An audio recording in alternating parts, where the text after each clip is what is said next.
The sun has got his hat on, hip hip hip hooray! The sun has got his hat on and he's coming out today.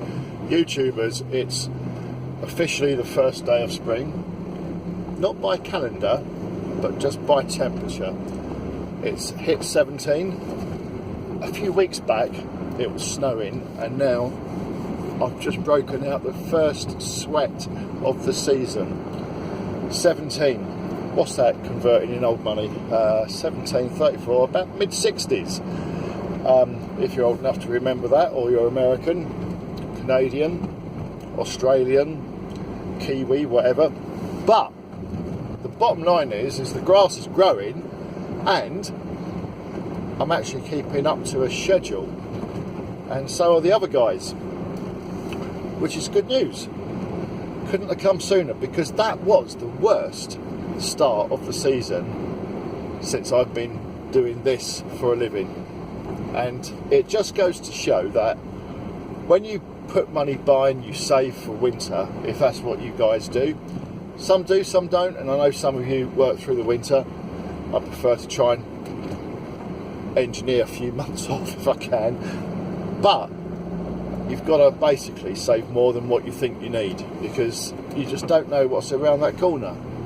And you know, these things happen, and there's no accounting for the weather in this country, because it's just from one extreme to another. But there you go. So it's the 11th of April, Wednesday the 11th, and it's 2:30 in the afternoon. I set a bit of a target each day, monetary wise, and how many lawns, etc., so on and so forth, and you know, you work your schedule out, and I've actually managed to kick its backside today and get it done, which is great, because that means I can go home and cut my own grass, which is about 7 inches tall at the moment. And I'm a bit like one of those mechanics that you service everyone else's car except your own, and my grass is honking at the moment. So as it's now warm and it's dried the grass tops off, let's go and get some grass cut. Anyway, other than all that and the typical English chat that we like to do in this country, I had a customer call me the other day. This is about people's perception of things, really. So a guy phones me, he sees me on Facebook, I advertise on there regular, and he says to me, "Hi mate, see your advert on Facebook, are you able to come and give me a quote for cutting grass?" Yeah, that's what we do. So he then informs me that he's already had someone round to quote him, and they quoted him £30 to cut the grass. And then it dawned on him that if he saved that money bi-weekly, so every 2 weeks put that money by, he reckons within a couple of months he would have enough to buy his own mower.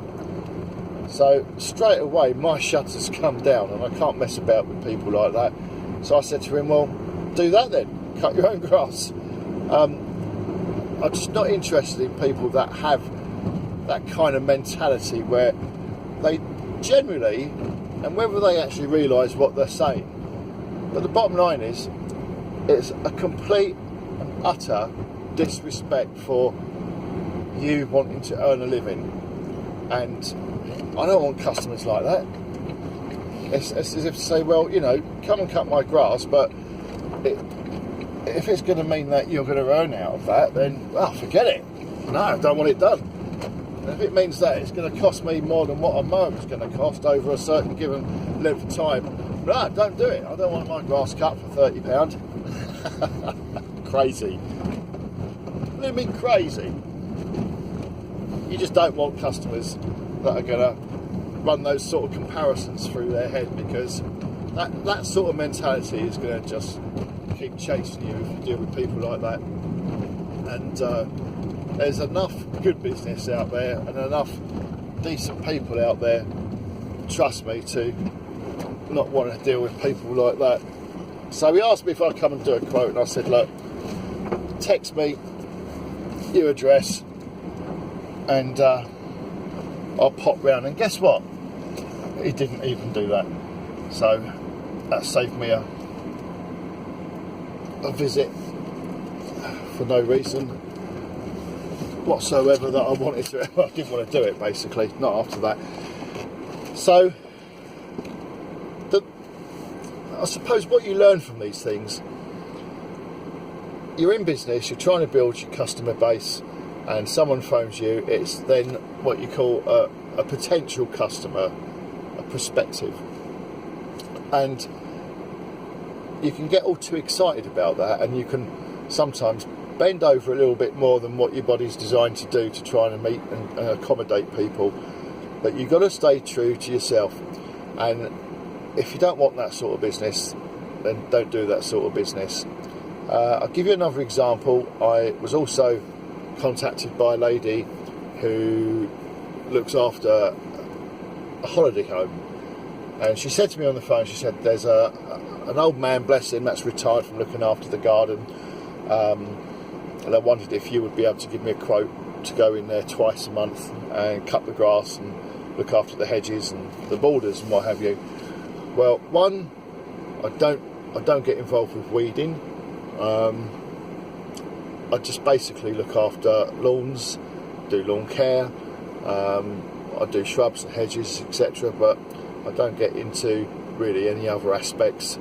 And she said, would you just give me a price? And I went round there, and this garden is on 3 levels, obviously stepped in between.